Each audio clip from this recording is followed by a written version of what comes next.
Okey, selamat kembali bersama saya Amy Kecil dan Izzat Yusof. Okay, episod kali ni lain sikit. lain sikit. Apa yang lain? Tetamu wanita pertama. Wow, beri tepukan. Dia ni seorang yang famous juga. Ya, dia pula model. Model. Okey, siapa dia? Surya Simply Su. Ya, selamat datang. Selamat datang. Wow. Apa khabar? Alhamdulillah baik. Kita mungkin pasal kita pun dah lama tak jumpa, tapi kita ikut perkembangan kau. Okey. Dia ni quite famous juga tau sekarang. Quite famous. Gila ni. Quite famous gila Kau ni. bayangkan dia punya followers dekat Instagram berapa? 50 lebih ribu. 50 lebih. 53.5. 53.5 ribu, babe. Dia kahwin ada designer daripada Vietnam, daripada Indonesia semua. Betul. Betul. Dia punya baju kahwin dia nanti kita tahulah.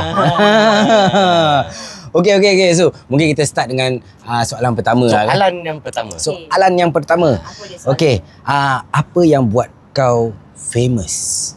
Apa Atau what are you famous for? Yeah. Okay. Technically kalau tengok Instagram and through my perkembangan my main trait would be modelling lah. Because dari modelling tu atau orang cakap pramugari pramugara Pragawati. Pragawati. Pragawati Samira. Pragawati. Okay, Yes. so I was talent scouted time tu, and back then masih sekolah lagi lah. So they asked me to represent Singapore, join orang kata tu macam competition. But then I did not start there, so I started to be doing modelling untuk photographer to showcase dia punya collection dekat art house. Yeah, apparently. Kebetulan. Dekat. Yes, that's my first biggest gig and the first breakout lah in the modern industry. Wow. Nice. Itu yang audition tu. Ah, Ada macam mulut-mulut yang tak ada insurans tak? Macam diorang akan komen depan-depan tak? actually ada. Especially kalau you are somebody baru kan, diorang akan tengok, oh this is amateur. Diorang akan cakap macam tu. Or if let's say your body size is something that doesn't fit diorang what they are looking for, then diorang akan cakap, oh your bust or your boobs are too small. And then after that cakap, you need to work on your body because I think you have a bit of tummy there. And then the way that you walk, some of them like direct in your face cakap, kau jalan macam sampah macam tu lah. Indirectly lah. Sampai Pedas. macam pedas. Yes. Indirectly dah pedas. Kalau Indirectly kau pedas. pernah kena tak? For Like the myself, worst comment ever tu. so you do face backlash in terms of your ethnicity because back then during that year or era, being a different colour skin tone wasn't accepted yet lah. Macam itu. So they will view you lain sikit. Macam itu. So I've encountered that. I've encountered Kira-kira tengok kulit juga lah orang. ada Macam gitu, juga. Ada juga, and I've really had encountered some buka lah. We call it buka. Diorang akan cakap, you need to do some skin bleaching on yourself and stay inside the house for a few months or something like that. Which I find it insulting lah. Wow. At that point of time. That's quite. Ya. Kau disuruh duduk dalam rumah berapa bulan baru boleh keluar. Kau bikin ni treatment semua sendiri. Yes, correct. They call it skin bleaching, diorang panggil. Itu pun That's the kalau exact sentence. dah duduk 3 bulan dah bleaching sekali tak dapat tu. Buang Pucat. Terus pucat. Langsung jadi mayat bergerak. Okey. Ini ada panas sikit lah kan. Panas sikit punya soalan. Dalam modelling ni jangan cakap orang luar. Even kita lah sebagai aku sebagai lelaki kan. Bila kita cakap pasal modelling kan, kita ada that. Ni mesti ada the dark side of modelling punya story.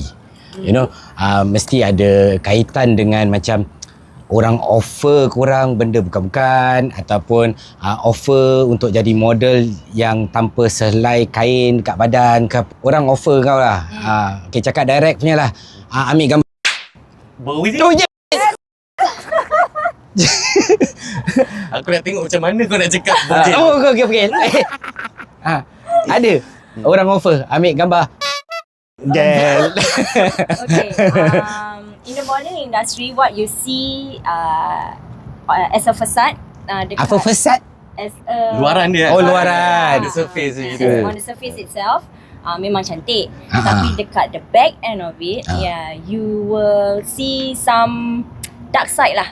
Technically, what you say. I have been offered to do macam, one good example was back then Maxim magazine was one of the top and famous tier of magazine lah. But this was overseas. Tahu tak? Oh, tak, saya apa? Ui, aku tak. Maxim magazine. Maxim lah, okey Dia ah. macam Mad magazine punya. Yeah. Maxim, okey. Technically, they want you to show a bit of boobs and macam lingerie lah. Pada aku, like, when I do modeling, I have certain limitation lah kan. But for people who wants the money and they see the good money in it, of course they will take it. Tapi macam Apa?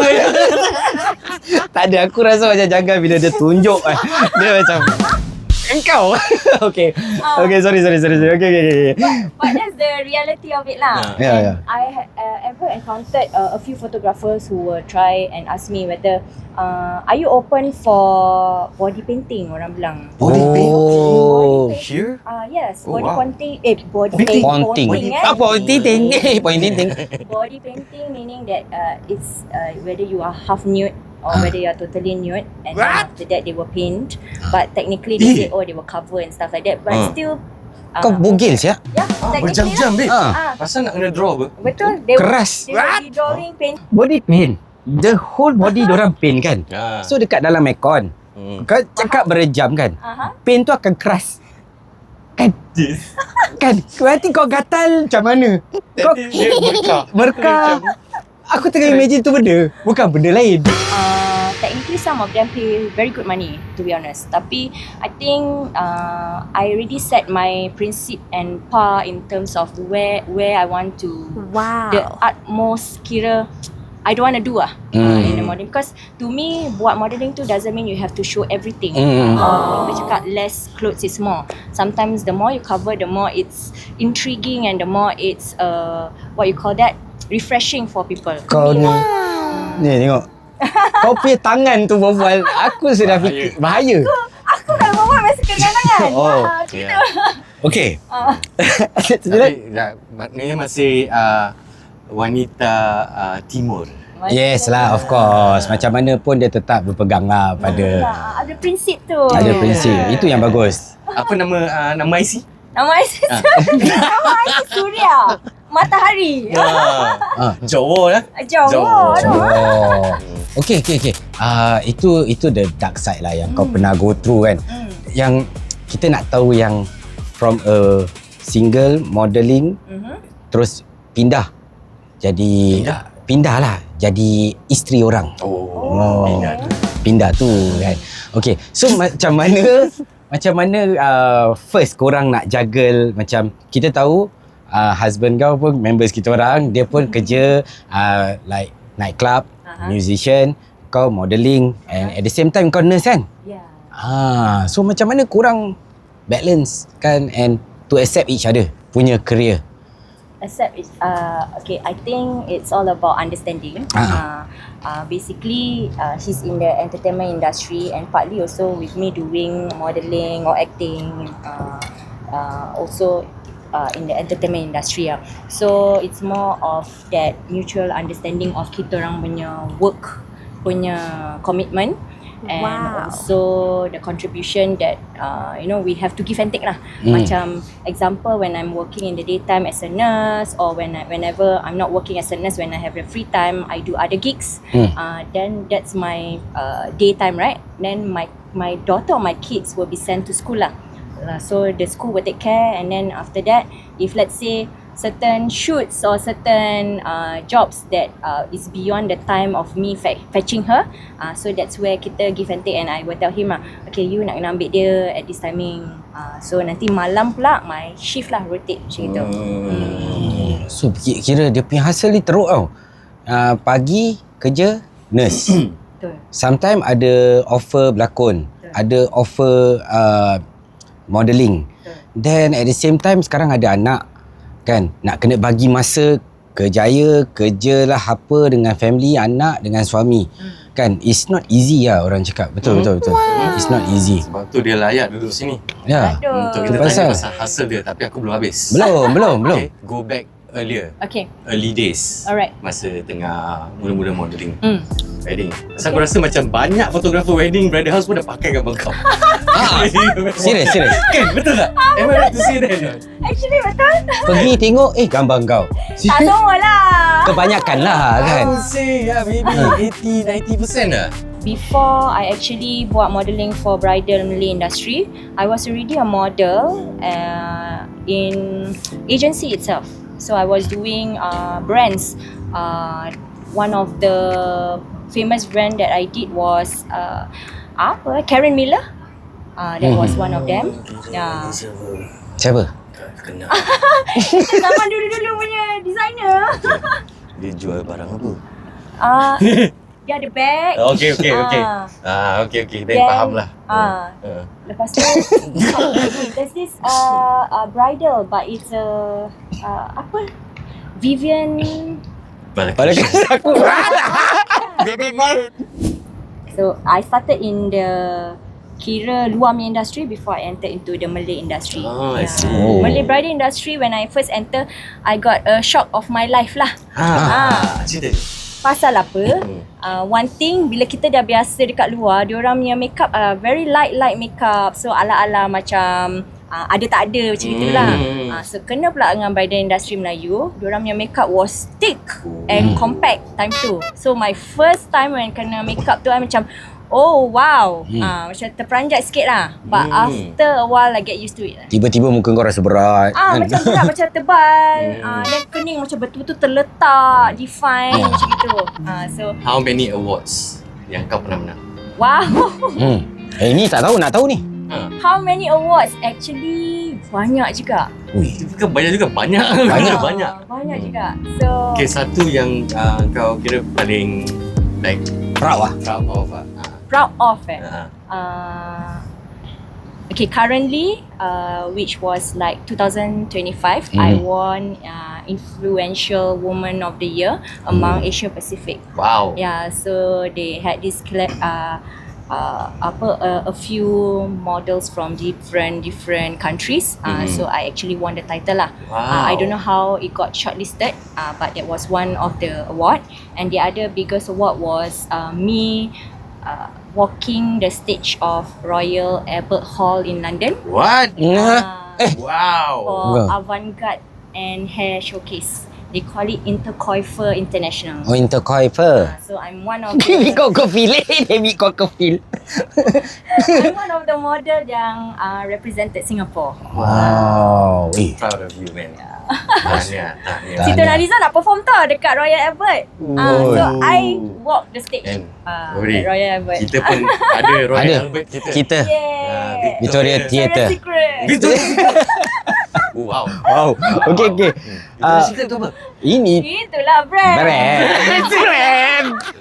brand. Betul. Okay. Cakap pasal bridal ni kan.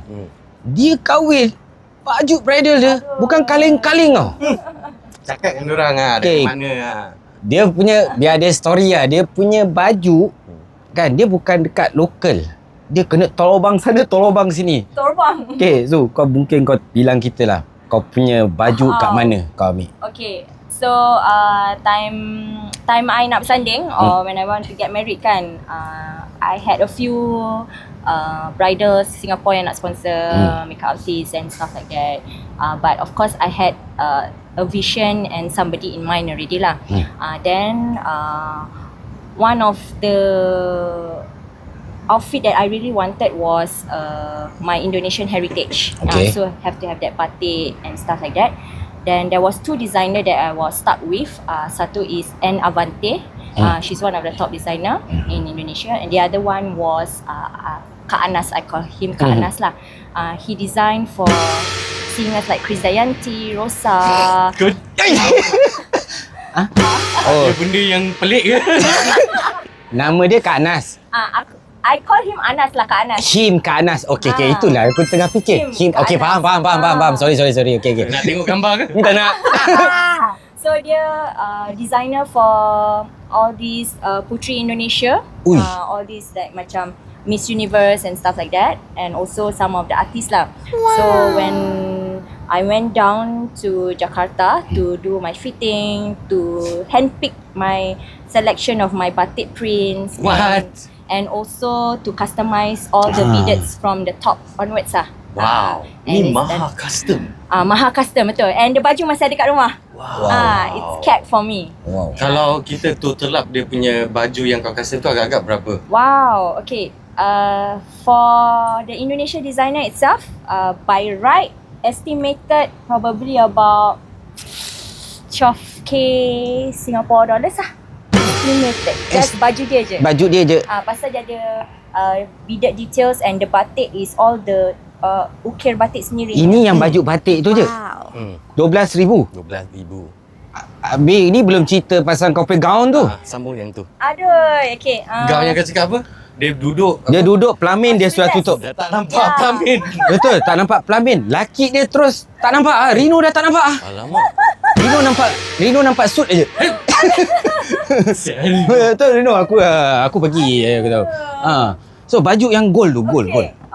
The gown is by a known Vietnam designer. Vietnam tadi Indonesia. Vietnamese designer. So I went down to Vietnam to actually handpick and select the gown itself.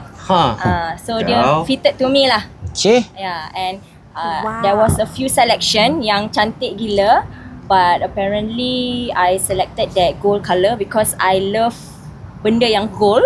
Yeah, and then also at that point of time, I think I was one of those pengantin yang really showcase a big ball gown for wedding, for the wedding. Then after that, the trend of the big ball gown started. Apparently. Wow. So kira macam trendsetter tak? Wah, kira engkau Orang nampak tak, orang tengok dah ikut. Kira engkau sambil buat majlis kau kahwin tu engkau promote sekali benda fashion gown tu. tu berat. Berat betul.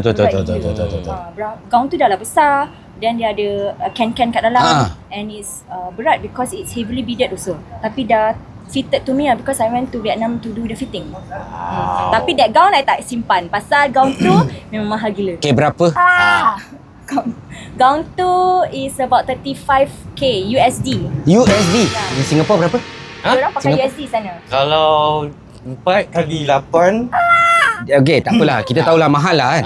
Tapi gini ada dengar story. Masa proses dia tengah journey nak kahwin tu, ada cerita hantu kau. Cerita hantu. Bukan cerita hantu, bukan. Dia ada kau ada happen, ada something yang happen kan dengan kau sebelum majlis tu. Actually I was sick lah. Sick. Sakit. Macam cute je. Memang sick. Sakit. Sakit.